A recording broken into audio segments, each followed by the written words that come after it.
Bapak dan Ibu yang dimuliakan Allah, dalam surah Al-Baqarah ayat 208, Allah Subhanahu wa taala memanggil pertama di surah itu dengan panggilan yang luar biasa. Ya ayyuhallazina amanu. Jadi biasanya kalau ada ayat yang ya ayyuhallazina amanu, ya, panggilannya spesial seperti itu, biasanya akan diikuti dengan tugas berikutnya, kewajiban berikutnya. Contoh, ya ayyuhallazina amanu kutiba alaikumusiyam. Hai orang-orang beriman, kemudian selanjutnya ada kewajiban berpuasa. Nah, dalam Al-Baqarah 208 itu ya ayyuhallazina amanu dkhulu fis-silmi kaffah. Hai orang-orang yang beriman, masuklah kamu ke dalam Islam secara kafah, secara total, totalitas. Jadi dari ayat ini kita bisa mengambil kesimpulan Allah Subhanahu wa taala tidak ingin kita berislam setengah-setengah. Ya ayyuhallazina amanu dkhulu fis-silmi kaffah wa la tattabi'u khutuwatis syaitan innahu lakum aduwwum mubin. Dan janganlah sekali-kali, kata Allah, kamu ikuti langkah-langkah syaitan, karena sesungguhnya syaitan itu adalah musuh yang nyata bagimu. Nah, Allah menginginkan kita totalitas dalam keislaman. Timbul pertanyaan, kenapa sampai seperti itu? Karena kalau kita amat-amati Bapak dan Ibu yang dimuliakan Allah, ini macam-macam model orang berislam. Ada, kalau istilah sahabat saya itu, istilahnya melekat sampai sekarang di ingatan saya. Apa katanya Ustaz? Orang itu ada yang berislam dengan sistem KTP katanya. Islam KTP. Kepanjangannya apa? Keturunan tanpa pengorbanan. Jadi hanya berislam karena keturunan, karena orang tuanya adalah Islam, sudah dia jadi Islam juga, tapi nggak ada pengorbanannya untuk Islam. Nah, ini istilah sohib saya, istilah sahabat saya, keturunan tanpa pengorbanan. Nah, ada orang yang berislam itu sesuai dengan syahwatnya. Nah, mana yang dalam aturan Islam, dalam ajaran Islam yang sesuai dengan maunya dia ikuti. Tapi nggak sesuai dengan seleranya, tidak cocok dengan syahwatnya, dia tinggalkan, dia buang. Nah, inilah yang Allah nggak inginkan dari kita. Allah inginkan kita total masuk ke dalam Islam itu. Nah, sekarang untuk total masuk ke dalam Islam itu sudah barang tentu kita harus paham dulu. Al-fahmu, kita harus memahami bagaimana Islam itu. Nah, di antara karakter-karakter Islam yang unik, ya, ada sekitar 7 tuh karakteristik Islam itu, Bapak Ibu. Pertama, Rabbaniyah, asli dari Allah Subhanahu wa taala. Yang kedua itu syamil wa mutakamil, lengkap dan menyeluruh, seluruh aspek kehidupan diatur dalam Islam. Kemudian yang ketiga itu adalah al-adalah, Islam itu adalah adil, agama yang adil. Kemudian al-basatah, Islam itu agama yang mudah. Lalu kemudian yang selanjutnya tawazun, Islam itu adalah agama yang tawazun, seimbang dunia dan akhirat. Makanya ada ayat wa bataghi fima ataqallahu darul akhirah wa la tansa nasibaka minad dunya. Cari olehmu kebahagiaan akhirat, tapi jangan lupa bagianmu di dunia. Jadi seimbang, tawazun. Kemudian yang keenam, karakter Islam itu adalah perpaduan, ya, antara insaniyah wa anamiyah. Jadi agama yang manusiawi dan ditujukan untuk seluruh alam, universal. Makanya ada ayat ya ayuhan nas, wahai manusia. Dan insaniyah artinya tidak satupun ajaran Islam yang bertentangan dengan fitrah manusia. Dia sesuai dengan fitrah manusia. Kemudian yang terakhir, perpaduan antara yang sabat dengan yang mutaghayyirat, antara yang sudah baku dengan yang berubah. Nah, ada yang baku, ada yang berubah. Nah, contoh mengikuti perkembangan teknologi itu mutaghayyirat, berubah. Nah, kenapa dulu Rasulullah misalnya naik unta? Karena memang itulah kendaraan di zaman itu. Belum seperti sekarang. Nah, ketika ditemukan kendaraan-kendaraan yang canggih seperti sekarang, apakah Islam melarangnya? Tidak. Nah, ini fleksibilitasnya dalam Islam itu seperti itu. Tapi yang baku ada, ibadah mahdoh itu baku, nggak bisa diotak-atik. Sholat subuh sampai hari kiamat pun ya 2 rakaat, nggak bisa ditambah jadi 4, jadi 3, nggak bisa. Sholat, ibadah sholat bahasanya satu, bahasa Arab, sampai hari kiamat juga nggak bisa, nggak boleh sholat pakai bahasa masing-masing. Nah, ini perpaduan antara yang baku dengan yang berubah, sabat wa mutaghayyiran. Nah, ini adalah karakteristik Islam itu. Nah, sekarang pada pertemuan yang berbahagia ini kita ingin membahas satu poin saja dulu tentang Islam itu agama yang syumul, syamil wa mutakamil, dari lengkap dan menyeluruh. Jadi kita bicara tentang sumuliyatul Islam, tentang universalitasnya, ya, lengkapnya ajaran Islam itu. Nah, Bapak dan Ibu yang dimuliakan Allah, Islam adalah agama yang universal, integral, menyeluruh, atau agama yang syamil, agama yang lengkap. Artinya tidak satupun aturan kehidupan ini yang tidak diatur dalam Islam. Dari mulai dia bangun tidur sampai kita tidur kembali, Islam mengaturnya. Contoh, tidur ada tuntunannya Bapak Ibu? Ada ya. Dia dianjurkan, disunnahkan berwudu sebelum tidur, kemudian sholat witir dulu, lalu kemudian setelah itu membaca doa perlindungan dari mimpi-mimpi buruk, lalu kemudian dianjurkan kalau sudah Nabi itu tidurnya miring ke kanan, lambungnya ke sebelah kanan. Nah, kemudian tidur tidak terlalu larut dan bisa bangun di sepertiga malam yang akhir. Waktu mau tidur kita ada doanya, bangun tidur kita juga ada doanya. Jadi Masya Allah luar biasa. Ini baru tidur aja, kemudian nanti bangun tidur sampai kita tidur kembali juga ada aturannya. Bahkan ya, mohon maaf Bapak dan Ibu yang dimuliakan Allah, hal yang paling pribadi sekalipun diatur dalam Islam. Contoh, masuk WC itu kira-kira urusan publik atau urusan pribadi? Pribadi ya Bapak Ibu ya. Gak ada orang mau masuk WC ngajak rame-rame gitu kan. Itu kan urusan pribadi. Nah, masuk WC pun diatur dalam Islam, ada aturan. Bahkan mohon maaf, hubungan suami istri pun ada tuntunannya dalam Islam. Memasuki mohon maaf malam pengantin sekalipun itu ada tuntunan dalam Islam. Ada. Sholat sunnah dulu, sunnah pengantin dulu 2 rakaat, kemudian ada adab-adab selanjutnya. Jadi ini menunjukkan agama yang betul-betul sempurna, ya, betul-betul agama yang integral mengatur seluruh aspek kehidupan manusia. Maka dengan pemahaman seperti ini, yang namanya sekulerisme, pemisahan antara agama dengan kehidupan sehari-hari, itu tidak dikenal dalam Islam. Jadi Islam nggak mengenal yang namanya sekuler. Oh ini urusannya urusan bisnis, jangan campur-campur agama dalam bisnis misalnya. Oh ini urusannya politik, jangan bawa-bawa politik dalam agama. Oh ini masalah kepemimpinan, jangan bawa-bawa dalil dan ayat dalam masalah kepemimpinan. Yang seperti itu tidak dikenal dalam Islam. Contoh Bapak dan Ibu, kalau kita membaca riwayat para ulama, ada ulama yang luar biasa yang bernama Al-Imam Al-Mawardi. Beliau menulis kitab berjudul Al-Ahkam Al-Sultaniyah, kitab tentang hukum tata negara dan kepemimpinan dalam timbangan atau takaran hukum Islam. Itu dalilnya jelas semuanya di kitab itu.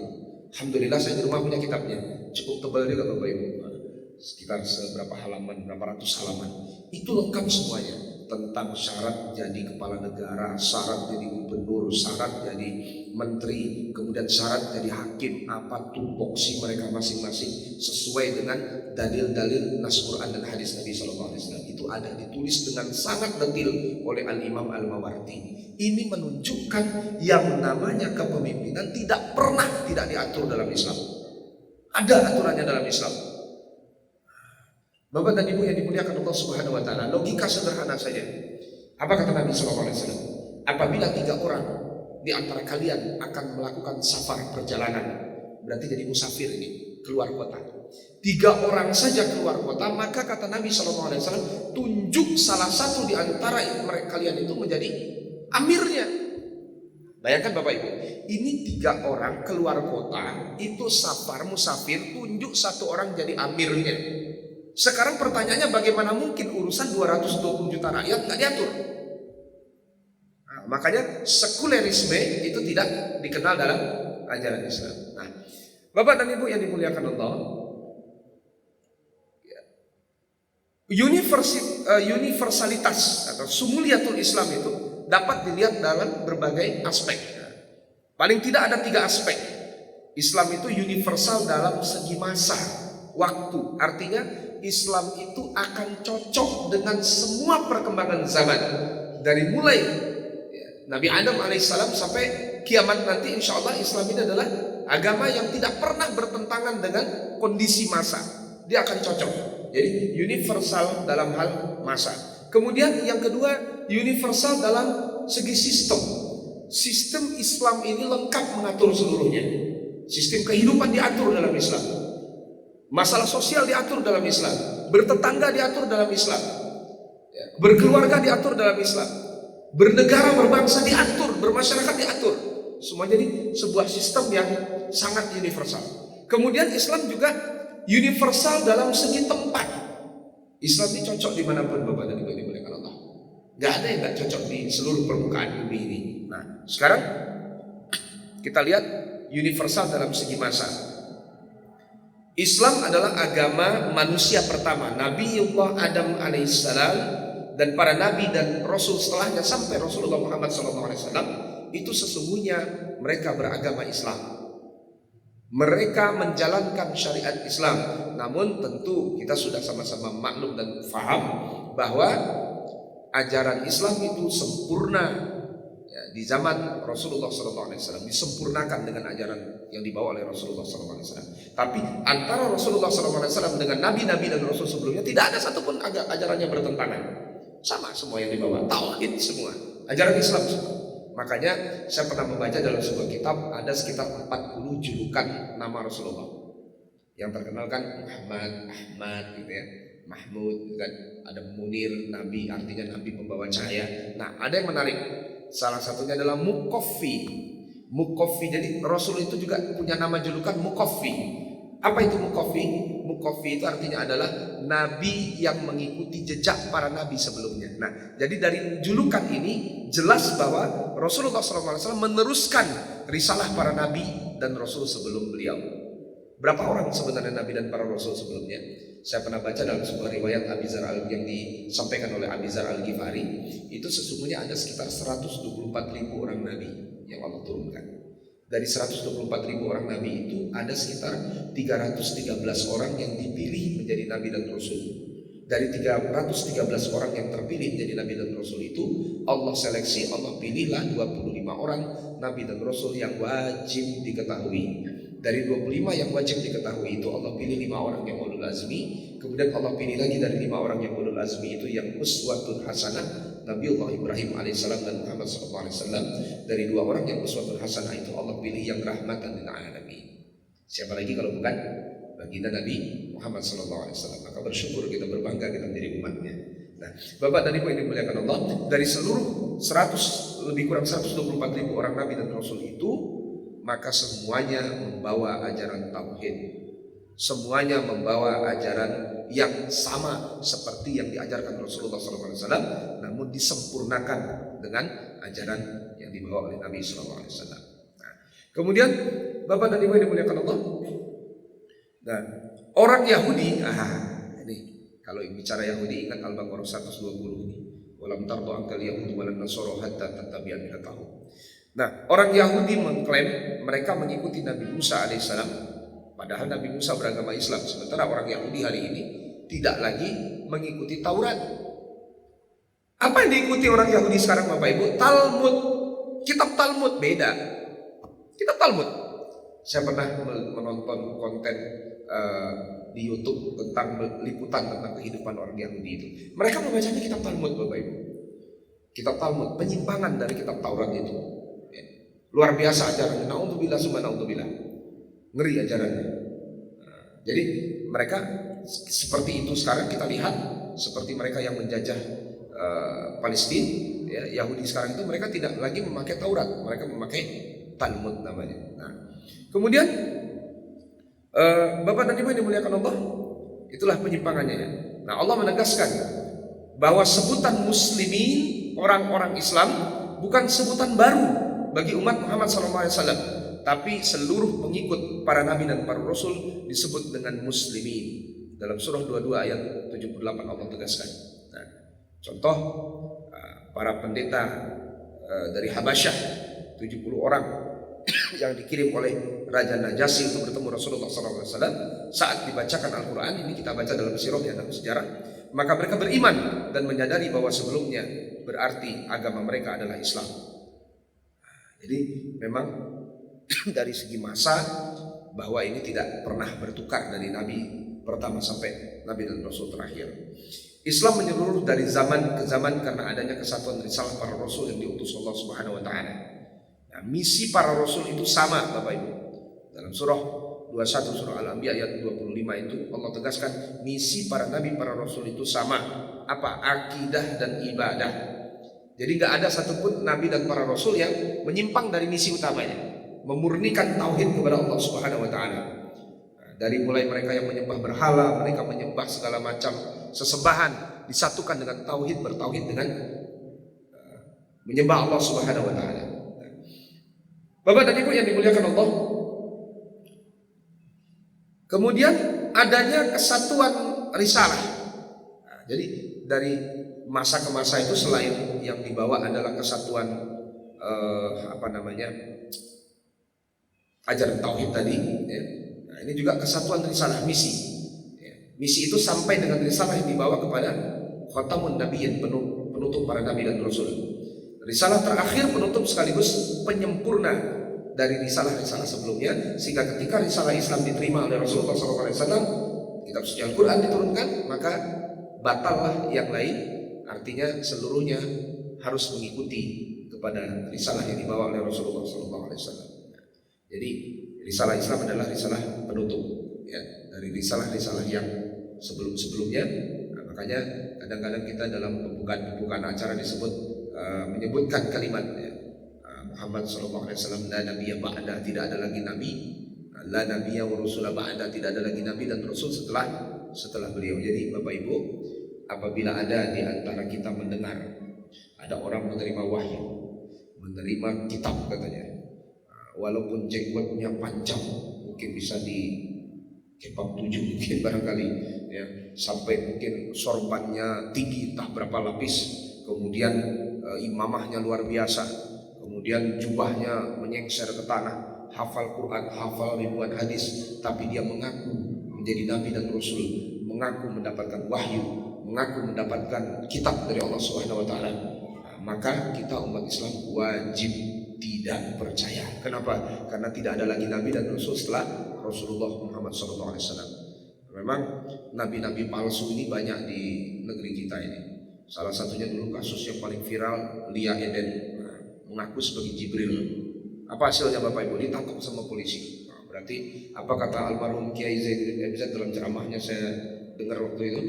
Beliau bilang gini, berarti polisi kita hebat. Jangankan manusia, Jibril aja ditangkap. Ngakunya sebagai Jibril gitu kan. Naudzubillah min dzalik. Tapi anehnya masih banyak juga yang mau ngikutin nabi-nabi palsu model begini gitu ya. Masih banyak juga yang ada lagi kata Kiai Zainuddin MZ itu dalam ceramahnya saya dengar, Tugimin katanya namanya, pelatih badminton di Jawa, dapat wahyu. Tugimin dapat wahyu jadi nabi ya. Gimana lah rasanya? Kalau selawat kita kan ya Habibi ya Muhammad, nah itu terasa meresap dalam hati. Coba ganti dengan Tugimin, gimana kira-kira? Ya Habibi ya, gimana kira-kira itu? Tidak resep di hati itu kata ceramahnya Kiai Zainuddin MZ almarhum, semoga Allah merahmati beliau gitu ya. Jadi memang luar biasa Bapak dan Ibu. Kalau kita tidak mengokohkan pemahaman ini, maka bisa jadi kita akan terjebak ya, mudah sekali untuk salah jalan. Nah, Bapak dan Ibu yang dimuliakan Allah Subhanahu wa taala. Kemudian universal dalam segi sistem. Nah, jadi sumuliyatul Islam itu yang kedua ya, tadi dari segi masa, kemudian yang kedua dalam segi sistem atau tatanan. Minhaj Islam, tatanan Islam itu meliputi seluruh sendi kehidupan, nggak ada yang tertinggal sedikit pun. Nah, silakan Bapak Ibu, mari apa saja tatanan kehidupan kita. Sosial diatur dalam Islam. Bahkan sebuah pernikahan sekalipun itu ada muatan sosialnya. Kalau kita baca dalam kitab yang ditulis oleh Dr. Andas Haji Muhammad Thalib, Ustadz Dr. Andas Haji Muhammad Thalib, itu tentang pernik-pernik pernikahan itu kan. Alhamdulillah saya juga punya kitabnya di rumah gitu, saya baca gitu kan. Apa kata beliau di sana ya? Bahkan dikutipnya satu hadis Nabi sallallahu alaihi wasallam, kata Rasul begini, seburuk-buruk makanan di antara kamu adalah makanan pesta walimatul urus, pesta pernikahan yang di dalamnya tidak diundang orang-orang miskin. Coba bayangkan Bapak. Artinya dalam pernikahan saja Islam itu memikirkan aspek sosialnya. Ada aspek sosial di situ. Luar biasa ya. Seburuk-buruk makanan katanya, kata Nabi. Nah, adalah makanan yang dalam pesta walimatul urus yang tidak di dalamnya diundang orang-orang miskin, hanya mengundang orang-orang yang kenyang saja. Nah, jadi ada ceramah luar biasa dari seorang dai kondang di Indonesia. Beliau menceritakan ada kisah nyata orang yang diundang ke sebuah pesta pernikahan, kemudian lupa pakai jas, akhirnya ditolak, disuruh pulang, diusir, nggak bisa masuk karena dia berpakaian biasa. Tiba-tiba dia nyadar ini harus pakai jas, dia pulang dia pakai jas. Kemudian ketika dia pakai jas balik lagi ke pesta itu, baru disambut. Akhirnya apa? Semua makanannya dimasukkan ke dalam jasnya. Kemudian ketika ditanya sama panitianya, kenapa Pak begitu? Loh kan sampean mengundangnya kan jas saya, bukan saya yang diundang, tapi jasnya. Nah ini kan sindiran nih Bapak dan Ibu yang dimuliakan Allah. Betapa kadang-kadang, mohon maaf, pesta-pesta pernikahan umat Islam belakangan ini terkadang lupa dengan aspek sosial. Dan semoga ini menjadi pengingat bagi kita semua Bapak Ibu. Siapa tahu nanti punya anak ya, punya kemenakan, punya cucu yang akan melaksanakan pesta pernikahan, jangan lupa ada aspek sosial, ada ajaran sosial ya, yang melekat pada pesta pernikahan itu anjuran untuk mengundang orang-orang yang miskin, orang-orang yang papa, orang-orang yang tidak mampu untuk hadir ikut bergembira dan bahagia menikmati pesta pernikahan keluarga kita. Nah, ini baru aspek sosial saja. Aspek hukum ada nggak? Ada. Apakah hukum Islam itu kejam? Nah, saya punya bukunya juga. Kejamkah pidana Islam itu? Bapak dan Ibu yang dimuliakan Allah, sebenarnya pidana Islam itu tidak kejam. Bahkan sangat terkesan pidana Islam itu sangat hati-hati. Kenapa? Dalam hukum positif di negeri kita, hukum pidana kita, saksi itu minimal 2 Bapak Ibu, baru bisa jatuh pidana. Sementara dalam hukum Islam saksi harus 4 orang. Kan lebih ketat itu. Jadi artinya tidak sembarangan bisa menjatuhkan pidana Islam itu. Sekarang logika sederhana aja Bapak Ibu. Mungkin nggak orang zina disaksikan 4 orang? Mungkin nggak? Ada nggak orang kira-kira yang mau berzina? Oh saya mau zina nih, saksiin nih gitu. Ada nggak kira-kira? Harus ada 4 orang. Rekaman elektronik itu nggak bisa dijadikan alat bukti. Harus 4 orang. Balik berakal. Gimana kira-kira itu? Menyediakan saksi begitu. Jadi apa intinya Bapak dan Ibu yang dimuliakan Allah dari pidana Islam itu? Intinya adalah pengakuan dan taubatan nasuha, itu intinya.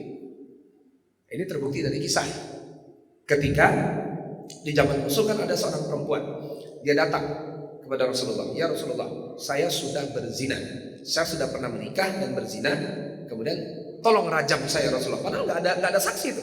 Jadi dia ngaku sendiri. Kenapa dia ngaku begitu? Karena ingin menebus dosanya. Dia bertobat, dia tebus dosanya di dunia supaya nanti di akhirat dia lepas. Tolong rajam saya ya Rasulullah. Karena kalau laki-laki dan perempuan yang sudah pernah menikah berzina kan hukumannya dirajam sampai mati. Kemudian kata Rasulullah, kamu hamil gak karena pernikahan dan karena perzinaan itu? Iya ya Rasulullah. Pulang kata Rasulullah. Tunggu sampai anakmu lahir. Begitu anaknya lahir dia datang lagi. Kemudian masih minta yang sama. Kemudian apa kata Rasulullah? Kamu pulang, tolong selesaikan menyusu anakmu itu. Disapikanlah selama lebih kurang 2 tahun. Kemudian setelah itu selesai, ya Rasulullah, anak saya sudah nggak nyusu lagi. Nah, tolong rajam saya ya Rasulullah. Lalu kemudian apa kata Rasulullah? Nah, kamu mau mencabut nggak pengakuan? Tidak ya Rasulullah, saya ingin nebus dosa. Baru dirajam. Dan ketika dirajam sampai mati, darahnya itu sedikit terpercik ke jubahnya Sayyidina Umar bin Khattab. Dan dalam riwayat kita baca Sayyidina Umar ini agak mencela dosa si perempuan ini karena dia berzina. Tapi apa dijawab Rasulullah SAW? Wahai Umar, jangan engkau celah dosa perempuan ini, karena sesungguhnya nilai tobat si perempuan ini tidak akan habis kalau dibagikan kepada seluruh penduduk Madinah. Jadi artinya itu tergantikan dosanya dengan taubatnya itu. Maka pidana Islam itu tidak kejam sebenarnya Bapak Ibu. Lebih mendorong kepada proses penyadaran itu. Dan ada efek jera. Saya punya paman, adik kandungnya almarhum Abah, namanya Abu Bakar bin Husain Al-Faqih. Jadi paman saya ini sempat 7 tahun berada di Saudi Arabia, jadi TKI, supir truk. Jadi beliau mengatakan begini katanya, di negeri-negeri Arab itu ketika azan warung buka aja katanya. Enggak, pertama beliau datang ke sana heran, ini kok baru warungnya enggak ditutup gitu. Kok dibiarkan saja?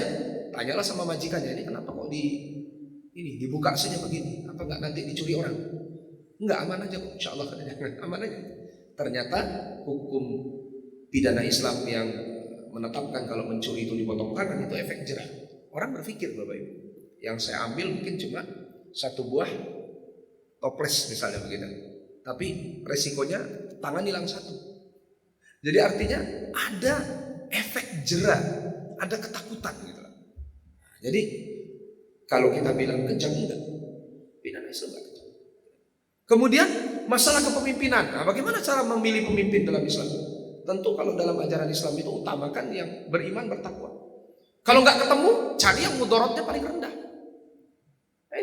Misal ada 5 kandidat. Di antara 5 kandidatnya sama-sama, mohon maaf, nggak sempurna misalnya. Nah, maka cari yang nilai tidak sempurnanya paling kecil. Artinya cari yang mudorotnya paling rendah. Nah itu, cari yang mudorotnya paling rendah. Bapak dan Ibu yang dimuliakan Allah, jadi bukan cari yang mohon maaf ya, dengan motif-motif yang paling gagah, paling ganteng, gitu kan, paling kaya, paling tampil sederhana, bukan itu. Cari yang mudorotnya paling rendah. Tapi tentu diutamakan yang paling beriman dan bertakwa. Kalau memang nggak ketemu ya udah yang paling mudorotnya paling rendah. Nah, siapa dia ya silakan nilai sendiri. Ya, silakan nilai sendiri. Bapak dan Ibu yang dimuliakan Allah, sistem sosial, sistem hukum, sistem politik, dagang juga begitu. Allah haramkan yang namanya riba, Allah halalkan jual beli. Nah, dulu pernah ada dalam sebuah situasi lah gitu ya, diskusi. Ini bank-bank syariahnya sama aja kok, bersama dengan bank konvensional. Nah, Bapak Ibu menyikapi ini tentunya adalah kita memang paham yang namanya perbankan di Indonesia yang syariah mungkin belum sempurna ya, belum betul-betul sesuai 100%. Tapi paling tidak walaupun mungkin cuma 10%, janganlah ditinggalkan. Ini bukan sponsor dari Bank Syariah ya Bapak Ibu ya, saya nggak ada hubungan dengan Bank Syariah ya. Tapi ini saya menyampaikan apa yang harusnya umat Islam lakukan. Ya, mudah-mudahan nanti dengan didorong seperti itu kita akan pelan-pelan akan sempurna aturan-aturan syariah dalam dunia perbankan. Itu artinya dalam kaidah yang diajarkan Islam itu kalau memang tidak sempurna jangan tinggalkan total seluruhnya. Misal ada yang tidak syariah, sementara yang syariah ini katakanlah baru 1 poin dari 10 poin baru 1, lah lebih masih mendingan. Ada juga yang terpenuhi 1 poin daripada tidak sama sekali. Jadi jangan ditinggalkan. Nah, jadi lengkap semuanya Bapak dan Ibu. Kita mau bicara apa saja lengkap. Cari jodoh ada aturan dalam Islam, ada. Bapak Ibu yang punya anak, kalau mungkin fase Bapak Ibu sudah lewat lah ya. Pak Ajo tentu tidak mungkin lagi fase cari jodoh, nah. Tentu anak lagi yang cari jodoh kan, cucu lagi mungkin cari jodoh. Maka Bapak dan Ibu dimuliakan Allah, ada aturan dalam Islam cari jodoh. Bukan dengan cara kata anak muda sekarang PA, CACRAN, gitu. Pacaran, bukan itu caranya. Ta'aruf, ada tata caranya, ada adabnya. Nah, inilah yang namanya dalam hal minhaj, dalam hal metode itu benar-benar universal, lengkap semuanya. Allah Subhanahu wa taala mengatur seluruhnya. Musik diatur enggak dalam Islam? Ada, diatur. Seni diatur enggak dalam Islam? Diatur dalam Islam. Mana yang boleh, mana yang tidak, diatur. Semuanya. Hiburan diatur juga dalam Islam. Olahraga diatur juga dalam Islam. Olahraga yang dianjurkan tentu yang kita sudah pahami kan. Nah, kalau kata sunnah Nabi itu kan berenang, berkuda, memanah, nah, itu kita bahagia juga itu. Di Indonesia ada atlet panah berkuda. Seorang siswi sekolah dasar Islam terpadu umur 13 tahun menang juara 1 di Turki berapa tahun yang lalu. Mungkin sekarang udah gak 13 tahun lagi kali ya. Arun Nazrus itu kan. Nah, saya Bapak Ibu dalam sebuah kesempatan acara parenting untuk orang tua wali murid TK di Pariaman, saya bertemu dengan seorang atlet panah berkuda juga.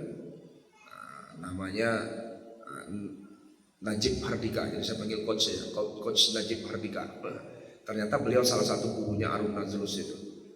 Beliau cerita Bapak Ibu, di luar negeri itu sekarang di negara-negara Eropa itu kata beliau sedang ngetren itu olahraga sunnah itu. Cuma terkadang kita umat Islam agak lalai dengan olahraga itu. Padahal di luar negeri luar biasa. Beliau pernah tanding dengan atlet panah berkuda asal Turki, Benyamin namanya. Itu dalam 45 detik mampu memuntahkan 30 anak panah dalam 45 detik sambil berkuda. Nah, jadi itu olahraga luar biasa ya. Olahraga yang sangat kesatria sekali. Nah, kalau bahasa anak muda jantan banget gitu olahraganya gitu kan. Nah, kita harusnya umat Islam menguasai itu, jangan sampai berenang gaya batu gitu kan. Ada nggak orang berenang gaya batu Bapak Ibu? Pernah gaya batu dibawa ke kolam kan, takbir di pinggir kolam saking semangatnya, Allahu Akbar, buar masuk kolam, nggak muncul lagi gitu kan. Munculnya besok gitu kan, di koran gitu kan. Nah, jangan sampai begini gitu kan. Jadi olahraga, jadi dalam olahraga pun diatur dalam Islam. Ada yang dianjurkan, bukan berarti olahraga yang lain salah, enggak. Boleh olahraga yang lain boleh. Kalau kata teman saya malah apa katanya, Ustaz, olahraga paling kuat itu bukan memanah Ustaz, bukan berkuda apa, catur Ustaz. Loh kenapa catur Ustaz? Karena bentengnya diangkat Ustaz, udah digeser. Nah ini kan aneh-aneh aja sebenarnya.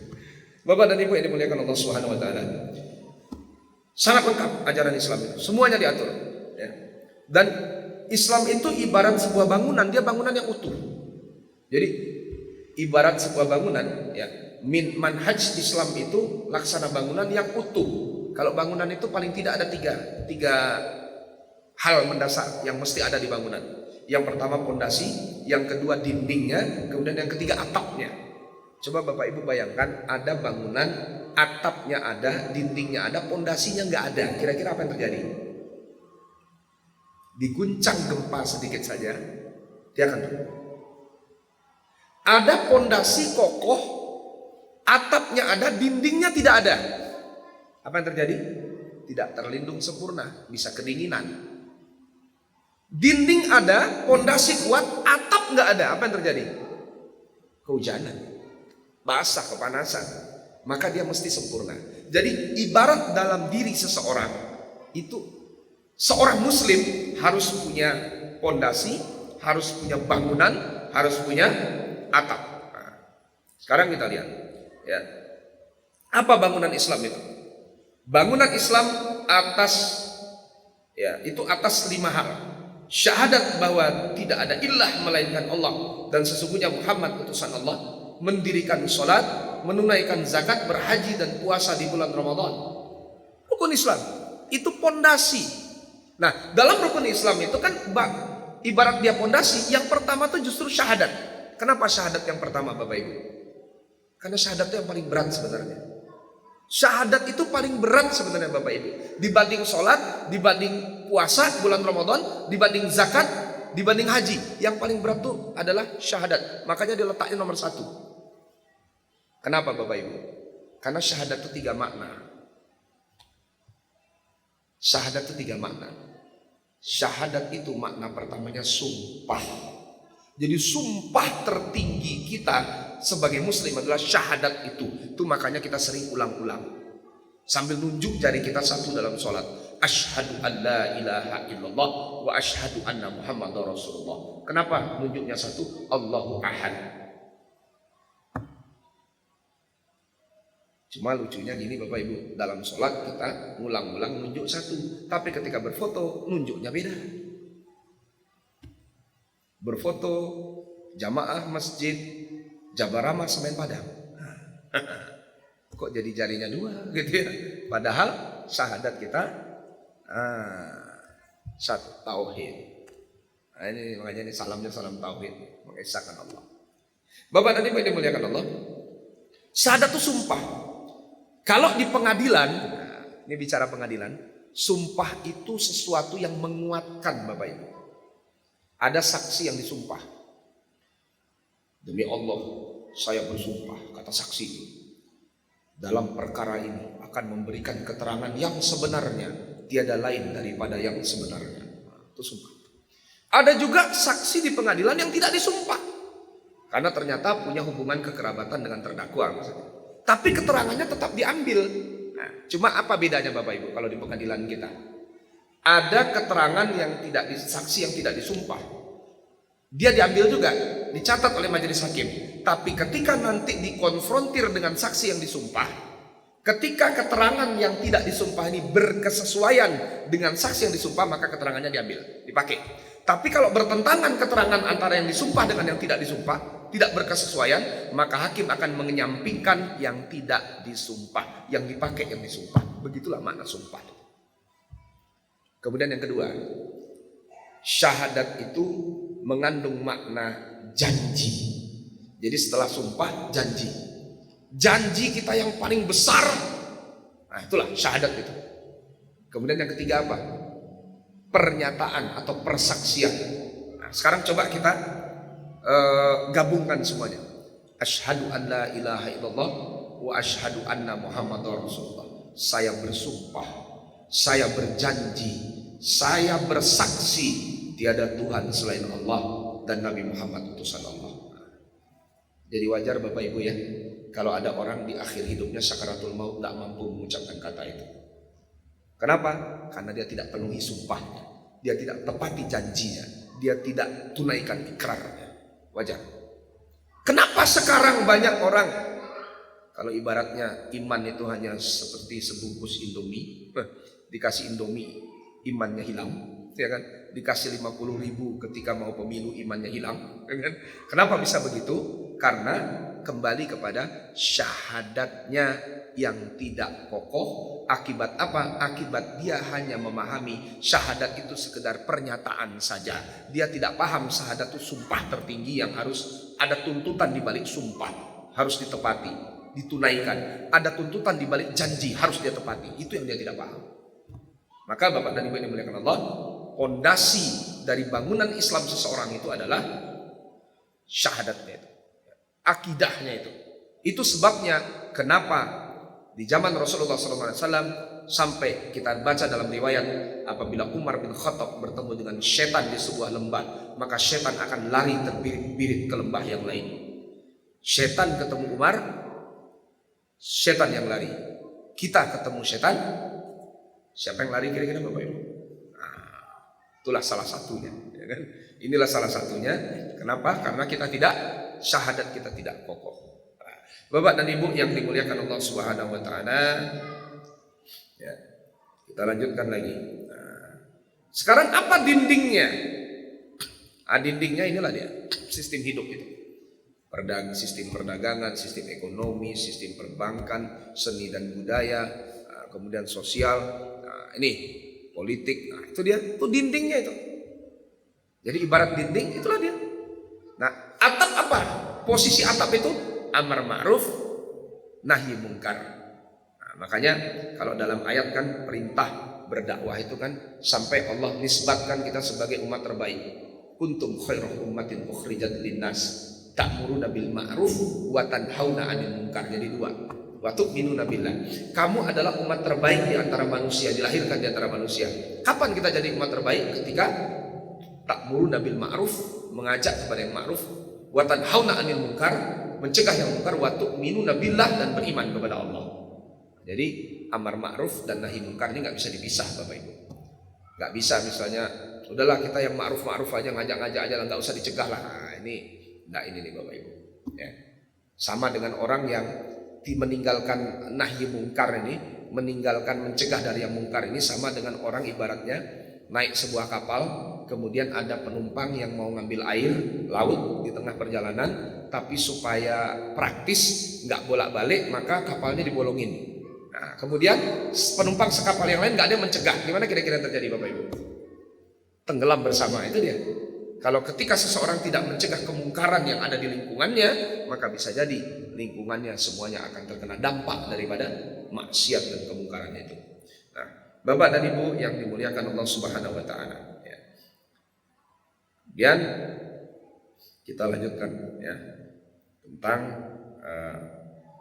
masih di bangunan Islam. Pondasinya adalah syahadatain. Tiangnya adalah 4 rukun Islam yang lain, termasuk juga sistem kehidupan yang ada di sana. Kemudian dinding-dindingnya ada 4, sistem sosial, sistem politik, sistem ekonomi, dan sistem budaya. Atapnya adalah